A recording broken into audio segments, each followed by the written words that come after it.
have the FAA certified for civilian flight.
Hi, my name is Art Nalls, and this is the Sea Harrier. It's the only privately owned Harrier anywhere in the entire world that is flyable, and we're going to fly it at Thunder Over, Michigan, August 4th and 5th. Let me tell you a little bit about how this airplane works that makes it different from other airplanes. First, there are over 45 different variants of airplanes that all are called collectively the Harrier. They all share a lot of common characteristics, and one are that some of those characteristics are that the wing is mounted at the top of the airplane and slopes down. They all have landing gear on the wing, on the outside of the wing. They all have centerline gear, main gear. They all have a nose gear. They all have auxiliary air intake doors at the front of the intakes. We call them the blow-in doors, and they're all powered by a Rolls-Royce Pegasus engine. The first Harrier variant flew in 1960. Within a year, 1961, another variant of the same airplane had already flown supersonic, and they had closed the gap from vertical takeoff and vertical landing jet to supersonic flight, all in one airplane. This airplane is also capable of supersonic flight in a dive, on street level.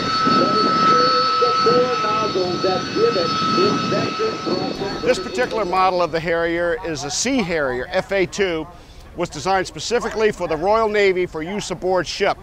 Accordingly, the airplane was built out of aluminum to be more corrosion resistant, and that, of course, that makes it a little bit heavier than the other variants of the Harrier, which were made of magnesium, and it's a lighter metal, but it is much more susceptible to salt water and corrosion. In addition to made out of a different material, it was made as a fighter aircraft. The canopy was raised, it's a bubble canopy, raised roughly 11 inches. The seat was raised roughly 11 inches over the ground attack versions of the Harrier, and it was given an engine with a very simple hydromechanical fuel control that made it very simple to maintain, very simple to operate aboard ship. Well, the performance will be similar to what the U.S. Marine Corps does with their AV-8Bs, except this airplane is over 100 knots faster because of the small, tiny little wings, less drag, less pylons, and a smaller fuselage than what the U.S. Marine Corps currently operates. So we will be 100 knots faster. We will exceed 600 knots in our high-speed pass, which is about 720 miles an hour. We've hit that every single time. Additionally, this airplane and I am fully aerobatic rated with an unlimited aerobatic rating. It means I can go right down to the surface and do aerobatics that the current U.S. Marine Corps pilots cannot do.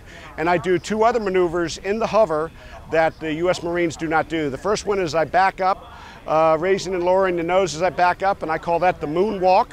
It was named after Michael Jackson's moonwalk at an air show we did at Gary, Indiana several years ago, right after he passed away.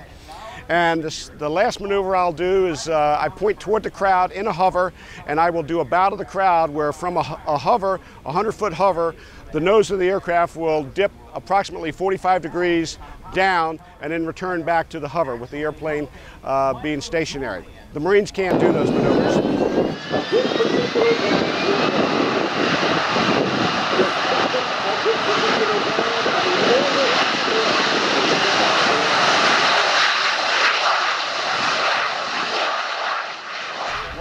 This is the heart of the Harrier. It's a Rolls-Royce Pegasus engine.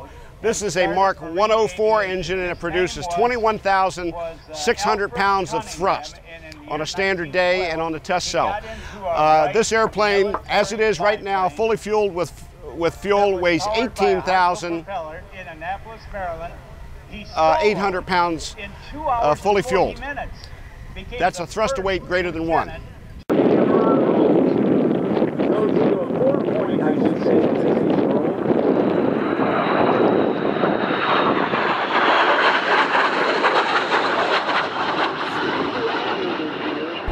What makes this airplane able to hover?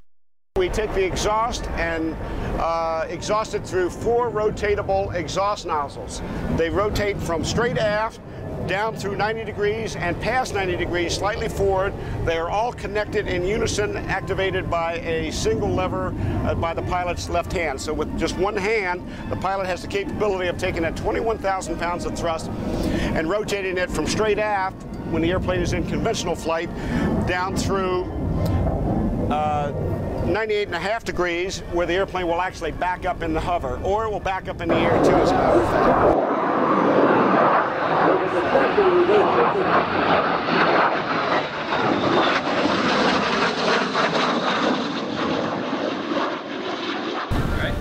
In normal conventional flight, the airplane has normal and conventional flight controls, meaning we have an aileron here, there's one on the other wing, this is the left wing.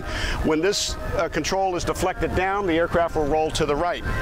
It also has a full moving tail as the elevator, and it has a rudder up on the vertical fin that is actuated by the pilot's feet.